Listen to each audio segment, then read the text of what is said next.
അമ്മ എന്നെ ആന്റിയുടെ മോളുടെ കൂടെ സാറ്റ് കളിക്കാൻ വിടുവോ? വേണ്ട വേണ്ട പോവണ്ട, എനിക്ക് പോണം. കൊച്ചെ അടങ്ങിയിരിക്കും കൊച്ചെ. എന്താ ചേച്ചി, എന്തിനാ മോള് കരയുന്നേ? എന്നെ അമ്മ സാറ്റ് കളിക്കാൻ വിടുന്നില്ല. എന്താ ചേച്ചി ഇത്, പിള്ളേരെ വഴിക്ക് വിടണ്ടേ? അതൊന്നും അല്ലെന്നേ, മഹാ കുരുത്തക്കേടാ. നീതുമോള് കുരുത്തക്കേടൊന്നും അല്ല നീതുമോളെ? അല്ല.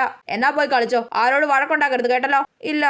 എന്താ ചേച്ചി ഇത്, എന്തൊരു കുരുത്തക്കേടാ ഇവക്ക്? എന്താ കാര്യം? സാറ്റ് കളിക്കുന്നതിന്റെ ഇടയ്ക്ക് എന്റെ മോളെ പിടിച്ച് തള്ളിയിട്ടേക്കുവാ. അയ്യോ, നീ അങ്ങനെ ചെയ്തോടി. അവളെന്തിനാ സാറ്റ് കളിക്കുമ്പോ എന്നെ കണ്ടുപിടിക്കുന്നേ? ഞാൻ അപ്പോഴേ പറഞ്ഞില്ലേ ഈ കുരുത്തം കെട്ടതിനെ പിള്ളേർ കൂടെ വിട്ടാ ശരിയാവത്തില്ലെന്ന്. നീ വീട്ടിൽ വാ കേട്ടോ, നിനക്ക് ശരിയാക്കി തരാം. അമ്മ അവരൊക്കെ കള്ളനും പോലീസും കളിക്കാൻ എന്നെ വിളിക്കുന്നുണ്ട്, ഞാൻ പൊക്കോട്ടെ? വേണ്ട, നീ എവിടെ പോയാലും വഴക്കുണ്ടാക്കിയിട്ടാ നീ വരത്തുള്ളൂ. എനിക്ക് പോണം. എന്താ മോളെ കരയുന്നേ? അങ്ങളെ അമ്മ എന്നെ കള്ളനും പോലീസും കളിക്കാൻ വിടുന്നില്ല. എന്താടി, അവള് പോയി കളിച്ചോട്ടെ, കുഞ്ഞല്ലേ, മോള് പൊക്കോ കേട്ടോ. Thank you uncle. എന്തൊരു കുരുത്തം കെട്ടതാടി നിന്റെ മോള്. കൂടെ കള്ളനും പോലീസും കളിച്ച പിള്ളേരെയൊക്കെ കടിച്ചു പറിച്ചേക്കുവാ. അയ്യോ, നീ എന്തിനാടി അവരെ കടിച്ചേ? അത് എനിക്ക് എപ്പോഴും കള്ളനെ മാത്രം കിട്ടുന്നുണ്ടോ? ചേടാ.